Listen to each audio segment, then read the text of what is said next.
everyone, my name is Essie Drake and I'm a murder mystery author. I like to read a lot of true crime to help with my writing, and today I want to talk to you about the top 5 cold cases that keep me awake at night. Number 5. The disappearance of Dorthy Arnold. Dorthy Arnold was a young New York socialite who went missing in the December of 1910. According to Dorothy's family, she was going to go out shopping one day and then walk home through Central Park. However, Dorothy never made it back home. It appears she never made it to the dress shop either. A friend saw her buying chocolates at a different store, but that was the last she was seen. Her family did not call the police even though they were very concerned because at that time it was considered shameful to have the police involved. However, after she'd been missing for about a month, they called in a Pinkerton detective. He went through Dorothy's personal effects and found what appeared to be a partial suicide note. It said, and I quote, "Mother will think there has been an accident." That's really the only thing in the note that was suggestive of suicide.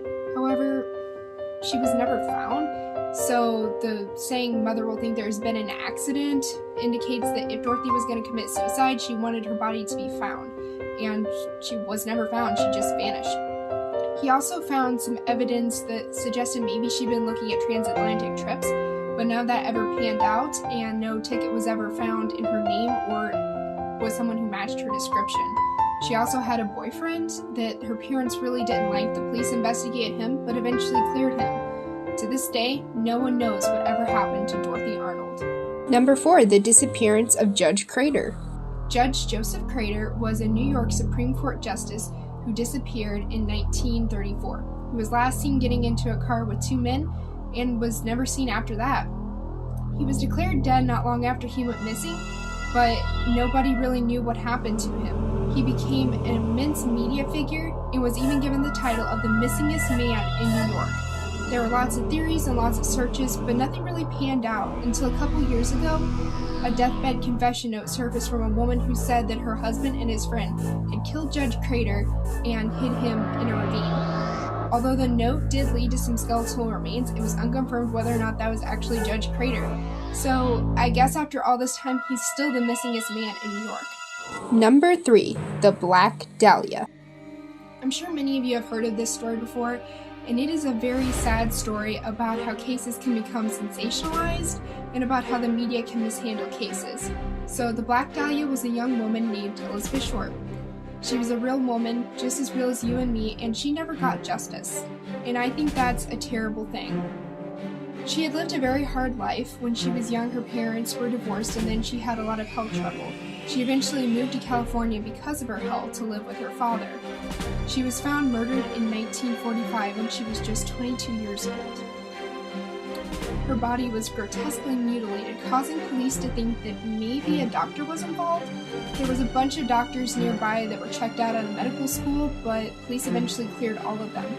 In the melee, the media began really banking off of this case. They named it the Black Dahlia case, and they began publishing all kinds of untrue rumors and lies about her.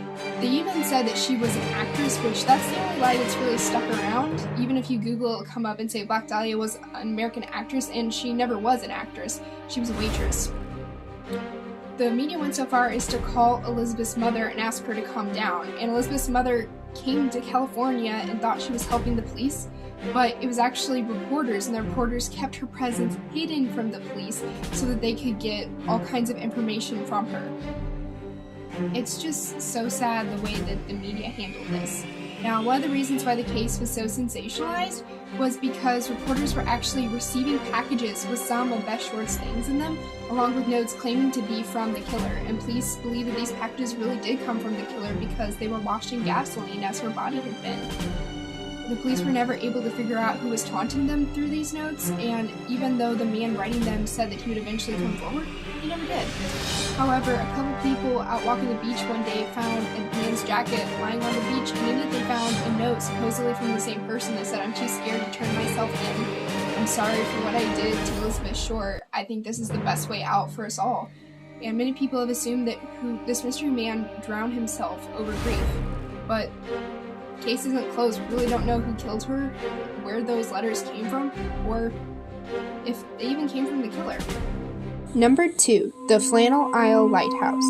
In Scotland, there's this island called Flannel Isle, and there was this really nice lighthouse there, and in 1900 it encountered some mysterious circumstances.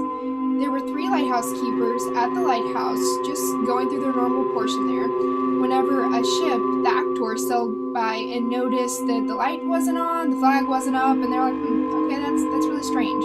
So they sent out a warning, and eventually another ship, the Hesperus, came by and noticed that there seemed to be no sign of people there. The lighthouse was still turned off. There was still no flag raised. So the crew of the Hesperus actually went into the lighthouse. They found it in a state of amazing disrepair. There was still a meal laid out on the table. 1 coat was missing. The clocks were stopped. The beds were unmade. It didn't really appear like there had been a struggle, but maybe the men left in a great hurry. However, nobody knows where they would have gone. They were on an island. What's even more puzzling about this case is the captain of the Hesperus actually found the lighthouse log. And when he opened it up and started looking for it, he found 2 entries on the 13th and the 14th that said there was a terrible storm raging outside and that it was affecting 2 of the men's mental health. They were really upset and moody and crying uncontrollably. Now, what's really strange about that is the people who live nearby could actually see Flannel Isle from the mainland, and there had been no storms over the 2 days that this intense storm was reported. Number 1. The murder of Marilyn Sheppard. Marilyn Sheppard was the wife of a prominent doctor named Sam Sheppard, who was found murdered in 1954. According to Sam, he was sleeping downstairs whenever he heard his wife screaming. He ran upstairs and found a, quote, bushy-haired assailant in their house. He allegedly attacked the man, leading to a fight at the end of which Sam was knocked unconscious not once but twice.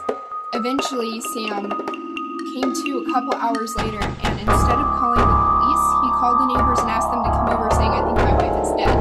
The police showed up and began to investigate, and they found some things that just were really curious, especially Sam's story. Eventually, Sam's watch was found dumped nearby with Marilyn's blood in it. Sam claims that the man probably stole his watch and then dumped it for some unknown reason, but police thought that was really sketchy, as well as the fact that the dog seemed to not attack the intruder or whoever had come in and murdered Marilyn. This eventually led to Sam being arrested. He was later exonerated. However, a lot of people believe that Sam still did it. Later in life, however, there was a man named Richard Everling who worked as a window washer, and he had come and washed Sam and Marilyn's windows a couple weeks before Marilyn's murder. People later reported that he had made some comments about Marilyn's physical appearance, and whenever he was being investigated for larceny later, police came and searched his house and found a large stash of jewelry, including a cocktail ring belonging to Marilyn Sheppard. The police began wondering if Richard Eberling was involved in some way, so they said, can you explain to us how your blood ended up in Marilyn's house? Now, this was a complete farce. His blood was not found at the Sheppard residence, but Eberling just said, oh, I cut myself while I was washing the windows. That's how it ended up there. Police thought that that was indicative of a guilty conscience. However, Eberling was never charged, and the case remains unsolved. The main reason I think about this case so much is because it's actually the inspiration for my favorite film, The Fugitive. The Fugitive tells the story of a doctor, played by Harrison Ford, who is falsely convicted of his wife's murder and ends up escaping prison and solving the case.